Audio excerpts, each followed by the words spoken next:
मध्य प्रदेश से छतरपुर जिले के गांव की तस्वीरों ने हिला दिया। दूल्हा घोड़े पर बैठा है, बारात जा रही है, बैंड बाजे का संगीत है। अचानक से पत्थरों की बारिश हो उठती है। हिंदुओं में कथित ऊंची जातियों के कुपढ़े दलित जाति के इस दूल्हे के घोड़े पर बैठने से नाराज थे। बारात का नाच गाना थम जाता है, लोग जान बचाकर भागते हैं। फिर कुछ लोग सरेआम दलितों को जाति सूचक गालियां देते हैं। दलित समाज के कुछ लोग पुलिस को सूचना देते हैं।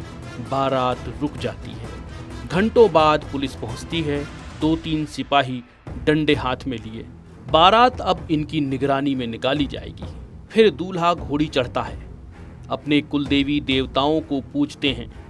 पुलिस आगे पीछे गुटखा मसाला मलती हुई हाथ में डंडे लिए चलती है। दावे से तो नहीं कह सकता, लेकिन यह पान मसाला पुलिस ने किसी दलित से तो नहीं लिया था। इस बार पुलिस का भी न लिहाज था, न अपनी बेशर्मी पर कोई शर्म। फिर पत्थर सन्नाए जाते हैं। बुंदेली में सन्नाए मतलब फेंके जाते हैं। अब पुलिस भी सहम गई। उसकी लाठी की धमक बेअसर नजर आई।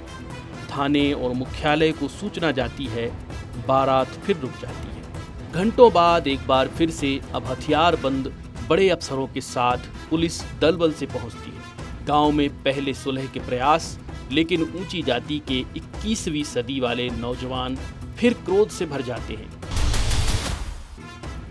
विजुअल कहते हैं वह बहुत गुस्से में है। वे इस अनहोनी को रोकना चाहते हैं। कुछ महिलाएं भी सिंदूर, बिंदी, घूंघट जैसे सहज हिंदू श्रृंगार में बाहर निकलती हैं। कहती हैं हमारी गली से तो ये दूल्हा नहीं निकल सकता, क्योंकि ये चमा है। चमा होना अपराध है इनकी नज़र में। कोई कंफ्यूजन नहीं है इनके मन में, न अपनी करनी कहनी को लेकर कोई भी संकोच।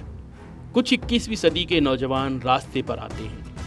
गुस्से से बाल बिखर जाते हैं, पत्थर उठाते हैं और पुलिस की ओर फेंकने की विफल कोशिश करते हैं। पुलिस की ओर से आवाज आती है, अच्छे से समझा रहे हैं, पुलिस से न उलझियो, यानी पुलिस से मत उलझना। अब वो समय नहीं है, यानी अब वह समय नहीं रहा, मान जाओ। इस तरह से संगीनों के साये में एक दलित दूल्हे की बारात निकलती है। ये नज़ारा मैं आपको बता रहा हूँ छतरपुर के बक्सबाहा से। ये मध्य प्रदेश का एक गांव है जहां शिवराज सिंह चौहान की सरकार है। गांव में कैमरे में एक कुत्ता नजर आता है।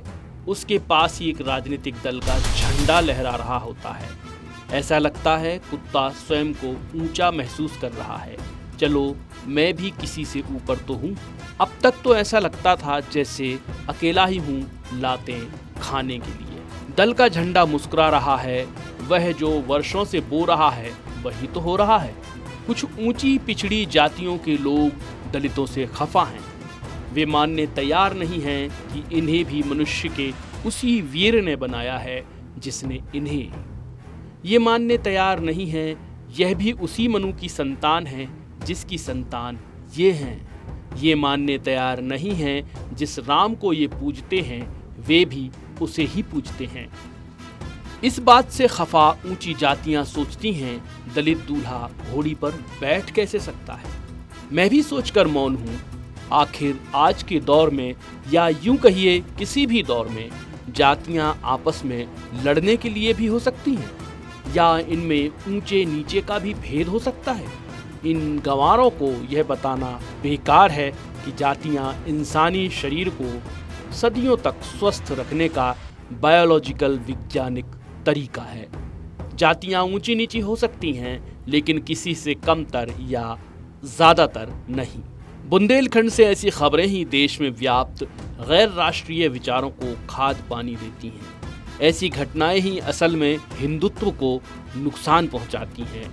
ऐसी कहानियां ही आरक्षण की आवश्यकता को बल देती हैं। ऐसी सोच ही असल में सामाजिक सौहार्द को बिगाड़ती है। इस तरह के बर्ताव ही हिंदुओं के बहुत संकुचित होने के नरेशन को उभारते हैं। बक्सवाहा को इस घटना पर शर्मिंदा होना चाहिए। वरुण सखाजी, IBC 24, छतरपुर। कुछ नहीं छिपेगा, सब दिखेगा साफ साफ। न्यूज़ अड्डा सिर्फ IBC 24 @ YouTube पर।